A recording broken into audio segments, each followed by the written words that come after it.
it's a thrill every time, and you always always get like impressed by it because we, you know, on Squadron we don't get to fly this airplane like in a clean jet, like no tanks, no bombs, no weapons at all. It's just clean. It's very low drag, and we pretty much have a 1:4 ratio like right after the start, and I mean the acceleration is just amazing, and the aircraft just want to go flying, but we keep it on the ground a little bit longer for the dirty roll after takeoff. That's impressive, but also the G that we pull because we're low level, like thick air, like we have so much power that you can hold those Gs for a long time, a lot more than the Hornet does bleed fast, but this airplane can hold the G a lot longer.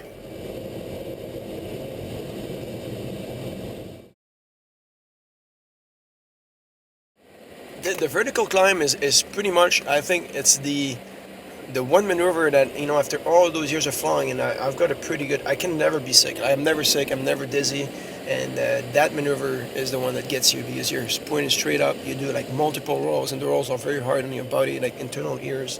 And when you get on top, you just been looking at sky, and you look sideways, and you see like the earth is going like, and it does take a while to get your sense back and go look down at the shoreline.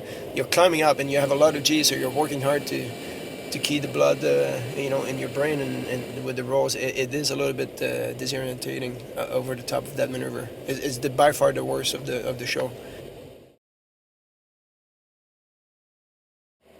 And they say like the pull G's, there's different. I think it's a combination of being fit, a little bit of muscle mass, not too fit, because obviously marathoners have a low heart rate. When you ask the heart rate to go like to a peak to 180, that distance is a little bit more, but I think it's a balance between the two, and I certainly stay fit, and I do come back from those trips and in sweat, and I do have to work hard. There is no way that you can fly in an F-18 like to the edge of the envelope like we do in the demo without the perfect G-string maneuver. So you have to work hard.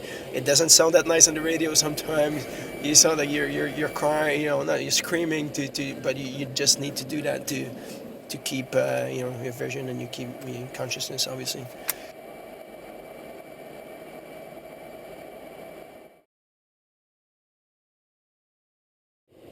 Started flying in college in Chicoutimi in '93. Is when I started flying. My first flight was in Musketeer. And yeah, I've been pretty lucky. I joined '93. I graduated in '95. I did 2 years of flying in the civilian world. I joined in '97, and I've been pretty much like flying since. So I've been pretty lucky so far.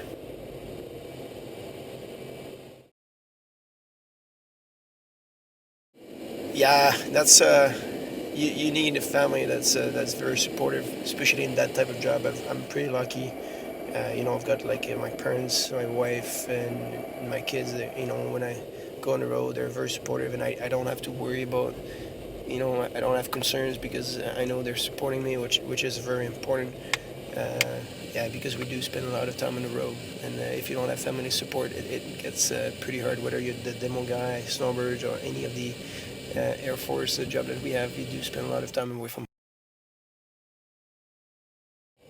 Yeah, it is a very good team, and I'm proud. Like the airplane looks amazing, and obviously it's one of the every year they come up with a team. It's either like a milestone or something like the priority of the Air Force this year.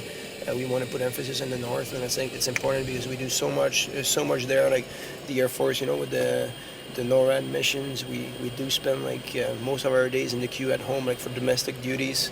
There's always pilots 24/7 that are ready to defend Canadian airspace, and I think that's important for the people to know that.